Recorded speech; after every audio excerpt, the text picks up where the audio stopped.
On est au séminaire de Cantis, séminaire annuel, un séminaire un peu particulier cette année qui se passe sur une journée. On a voulu mettre en place un séminaire sous une forme un petit peu différente avec la participation d'un maximum de salariés. C'est une configuration qu'on va garder pour les années à venir, ça c'est un point important parce que l'entreprise elle ne vit que grâce et avec ceux qui la composent, donc nos collaborateurs.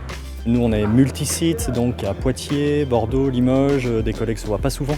Donc c'est une occasion de cohésion, de discuter, d'échanger et d'avoir tous en même temps la même information. On vient de Poitiers, équipe gamme au Cantis. On est ravis de venir sur Limoges, faire connaissance de nos collègues. Plein de choses, plein de surprises. On attend. Un temps de convivialité avec mes collègues. Un apéro quoi. On attend des annonces, la vie de l'entreprise qui se passe, et puis voilà. Des petites nouveautés par-ci par-là et passer un moment tous ensemble parce que 3 sites ça fait un peu de distance.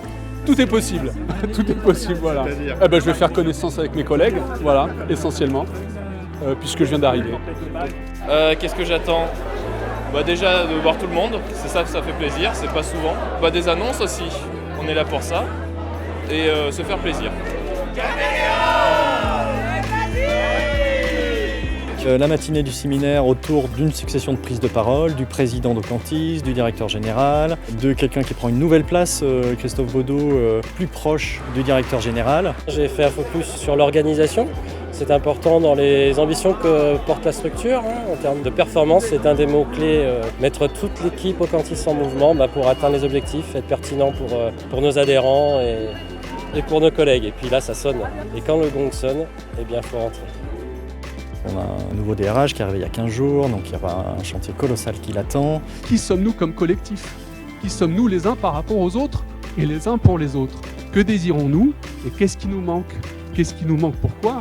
Pour exercer pleinement notre capacité d'agir. Et je veux tout de même dire que je suis ravi qu'on va bosser ensemble. Je suis sûr qu'il y a plein de choses à faire. Merci. On a balayé plusieurs thématiques qui nous font vivre et qui vont nous donner aussi beaucoup de perspectives sur l'avenir. On a parlé commerce, on a parlé produits, on a parlé stratégie. On a parlé aussi gestion de projet, optimisation aussi de nos projets. On a parlé aussi gains financiers parce que nous avons beau être un GIP, nous avons besoin effectivement de gagner de l'argent pour pouvoir réinvestir sur des projets un petit peu novateurs. Donc l'idée c'est quand même de rappeler au travers de notre stratégie que bien évidemment elle n'est pas à remettre en cause, on continue de s'appuyer sur nos métiers, mais on va appuyer là où effectivement on sait qu'on a de fortes compétences pour être encore plus présent sur le marché, développer notre image, notre savoir-faire, faire en sorte que l'établissement hospitalier soit encore plus à l'aise avec ce qu'on est capable de leur mettre en place. Marion Mounier va prendre le relais sur tout le côté performance et tous les outils qu'on met en place pour aider l'équipe de direction et le conseil d'administration à piloter l'activité d'Ocantis. C'est pas évident de prendre la parole devant tout le monde, mais en même temps, je trouve que c'était intéressant parce que on a des choses à dire, on a des responsabilités dans nos domaines et du coup, moi j'avais à cœur en tout cas de faire passer le message que on est tous ensemble dans la même barque et que les uns sans les autres, on ne peut rien faire. Donc voilà, solidarité au Cantis, c'est le mot qui est le principal pour moi ce matin.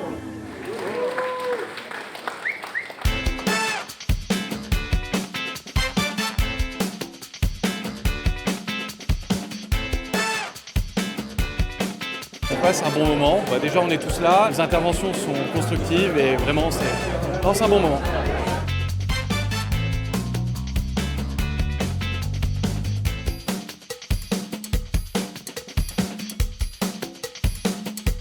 Agréablement surpris par les interventions, que ce soit de notre Marion nationale, aux sportifs lancés de javelot, je crois. Je vous demande d'accueillir Edgar Gros-Piron.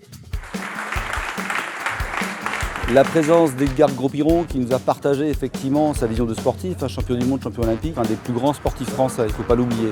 J'étais aujourd'hui avec toute l'équipe de Cantis et c'était une journée autour de l'engagement, de la motivation, de l'état d'esprit positif qu'il faut avoir quand on est face à des beaux défis. Et je suis venu illustrer ça à travers le sport. Champion, c'est pas un statut, c'est un état d'esprit en fait. Parce que champion, c'est un aboutissement de quelque chose. C'est une conséquence quelque part de tout un travail qu'on a fait, qu'on a mis en place et qu'on n'a pas fait tout seul en plus. Donc on a réussi à fédérer autour de soi des ressources, des moyens pour trouver des solutions qui pourraient à un moment donné, dans le moment à fort enjeu, où on va délivrer le potentiel qui est le nôtre, qui va nous permettre à un moment donné de réaliser des choses qui nous font vibrer. Par rapport à tous les obstacles auxquels on peut être confronté dans la vie, eh bien, j'ai compris que ce n'était pas la difficulté qui pouvait poser un problème, c'était simplement la manière dont on abordait la difficulté. Et ce que j'ai pu observer tout au long de ma carrière, c'est que en fait, ceux qui réussissent le mieux, c'est pas les plus talentueux, c'est pas les génies, c'est pas les plus compétents, c'est pas ceux qui ont le meilleur physique, la meilleure technique, le meilleur matos, ceux qui ont le plus de moyens. C'est d'abord et avant tout ceux qui ont cette faculté de voir la solution dans le problème. Vu qu'on a ce pouvoir d'agir sur nos vies, autant l'utiliser de manière, à faire en sorte que l'expérience et la vie soient belles. Voilà ce que je voulais expliquer. On ne peut pas avancer sans la présence de chacun et chacune. Donc c'est l'objectif aussi de ce séminaire, c'est de remettre l'ensemble des collaborateurs au centre du dispositif. Et c'est la connexion entre nous, la fluidité de nos échanges, la fluidité des regards que nous avons bienveillants les uns pour les autres qui font que l'entreprise va être plus forte demain